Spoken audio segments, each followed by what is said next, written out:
Ni epiloga še, smo preložili. Zakaj? Za 26. ker morajo stranke še odgovoriti na vloge, bile so še obsežne vloge, drugega pa ne morem komentirati v bistvu. O čem je tekla razprava? Lahko pojasnite? Ja, razprava je tekla v predmetu, saj veste, kaj je predmet, sodno imenovanje. Dobili smo veliko vlog, ena in druga stran je imela vloge in tretja stran je imela vloge in od teh se moramo izjasniti, sodišče je dodelilo rok in zato tudi predstavilo narok in nadaljujemo 26.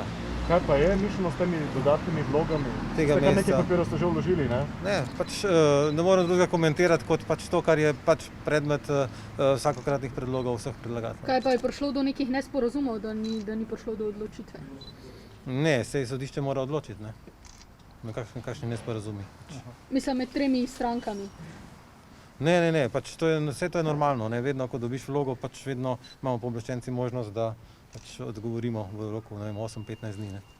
Tako je ponavadi, tako da drugih komentarjev. Gospod Novšak. Hvala lepa. Gospod Novšak, Ne bom dal izjavo, se opravičujem.